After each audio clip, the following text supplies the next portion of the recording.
Hey there, and thanks for stopping by. I'm Bluebear, and this is going to be another Incarnate video. Today is going to be a start of a series where I walk through each of the part abilities and go through and just play test them. I haven't played all of them yet, so I just want to get an opportunity to get some time with them and do that before the alpha expands into the extended alpha and the beta. So hope you enjoy the video and hope you enjoy the rest of the series.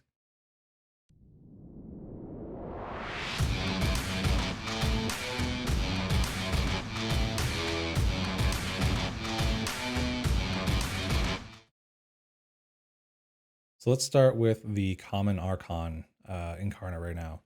So you can see the Common Archon. I've got a graphic up here showing the parts that it has and a screenshot of the Incarnate itself and just a few of the critical stats. So let's actually go into the waves and pick our Incarnate. So I don't want to be at level 127. I'm fighting with the level 1 Incarnate. So I'm just going to go down to level 4, which would be fine. I'm going to go ahead and find my Common Archon. So that will be this Incarnate right here. So you can tell it's a common because it has the gray border. It's got the 3 Archon parts right here. So there's 1, 2, 3 Archon parts. And it's got an affinity of balance. And that's because each of these affinities are different. So there's no duplicate affinity on these parts. So that's what creates that balance affinity incarnate.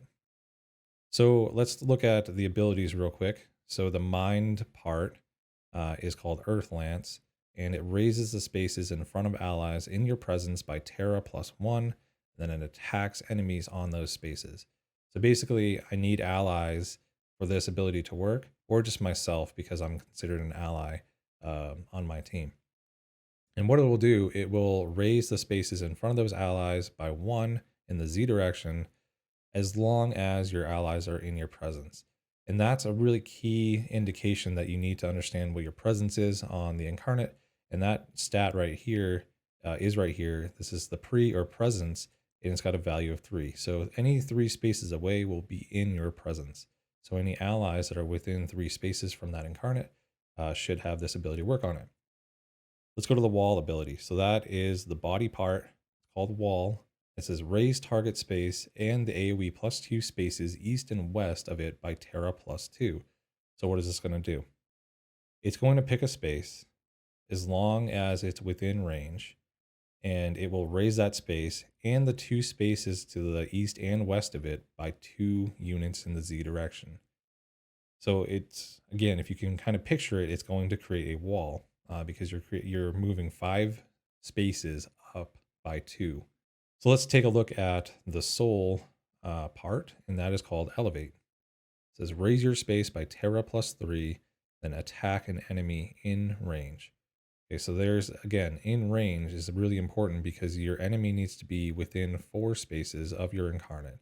So what it's going to do is going to take the space that you're on, raise it by 3, and then as long as you have an enemy in range, you're going to be able to attack it.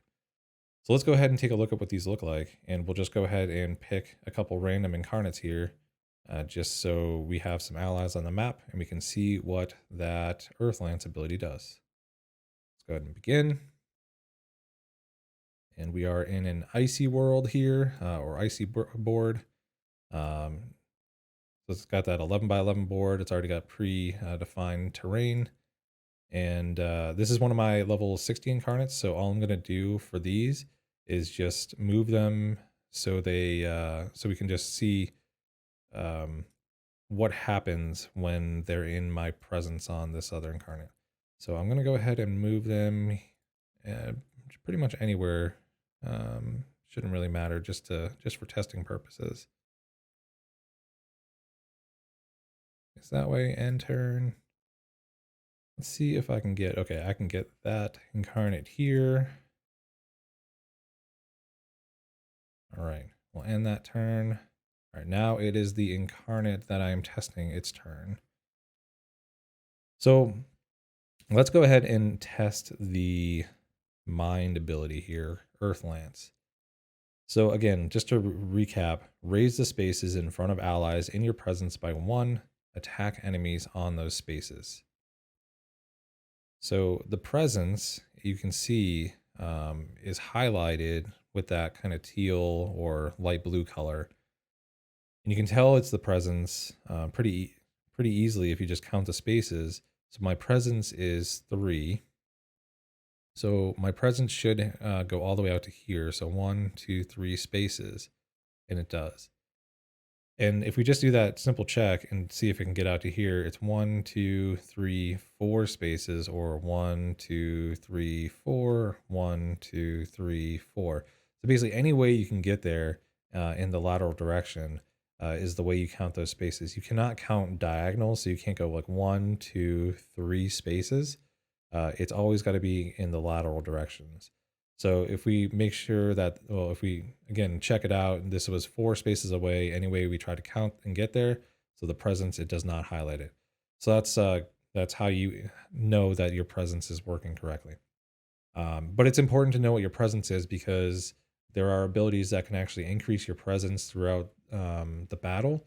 So when you're trying to plan moves ahead and stuff like that, it's very important to understand where your incarnate needs to be in order to either buff or create auras in that presence.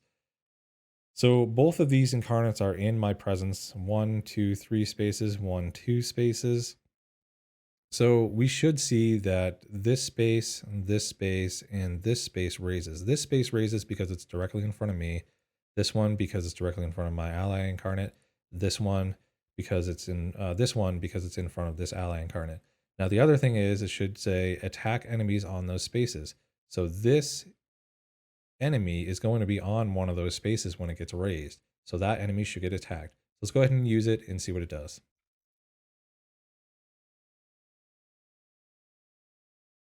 Here we go. So I raised 1, 2, 3, and got an attack on that incarnate. So that's working perfectly. Let's move on to the next ability. So I'm just going to go ahead and walk through the AI taking its turn, and then taking my next 2 turns with my other incarnates, because I don't want to kill that incarnate, the enemy incarnate, and we're going to go ahead and test this other ability. So this one's kind of interesting because it says raise target space in the 2 spaces east and west of it. All right, so it has the ability to go east and west. So if I assume that my starting position was here and this is north, it should always go east and west in this direction.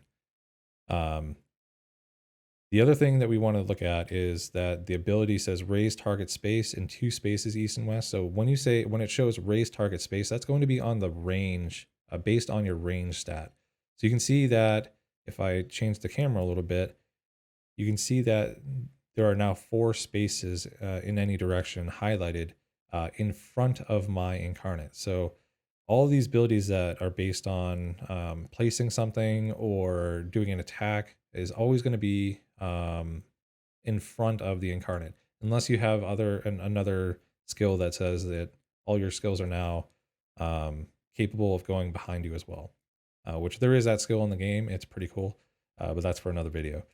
So if we take a look at this, why don't we go ahead and just try to move out.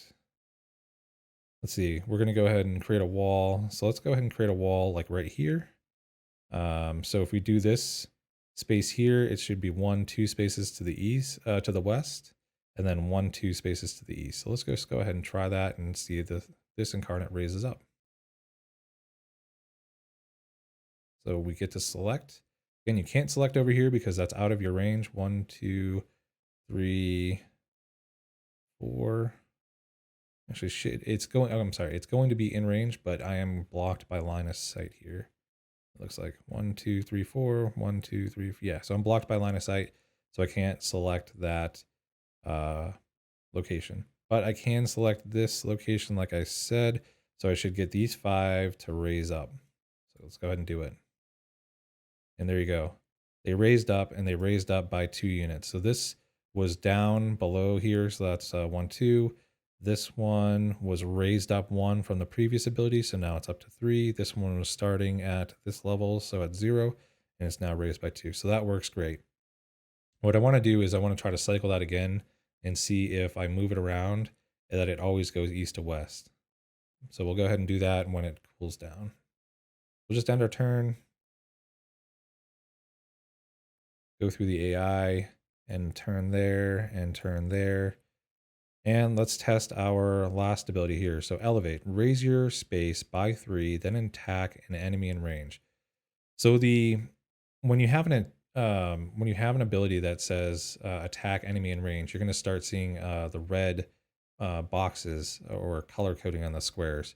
So there's my red color coding. Now you see yellow there, and that's because there's some line of sight issues being played here. So that's indicating that that space, that target of whatever on that space is going to have cover, and cover reduces the damage they take by 50% because you don't have complete line of sight there. Line of sight is going to be another thing that I cover in a different video and explain exactly how it works. But just know that red shows that you can attack with full damage, and yellow is going to be an attack with 50% less damage. The other interesting thing here that we should note that is that anytime you have an attack ability, it's going to be based on your range that you have. So again, range of 4. But if I move my camera a little bit again, you can see that these would be highlighted, but I have a line of sight issue. So anything that's hiding behind here, I can't attack. Even though it's in my range, I don't have line of sight on that space, so I can't attack. So what I'm going to do is I'm going to go ahead and see if I can just move a little bit around and just play around with this. So what I want to do is I want to move here. I want to turn this direction because all my abilities, again, when you're attacking, have to be in front of you. And I'm going to go ahead and use this. I'm going to raise my space by 3 and attack. So I've clicked it. I now have the option to target anything in here. So I'm going to target this Incarnate, and there you go.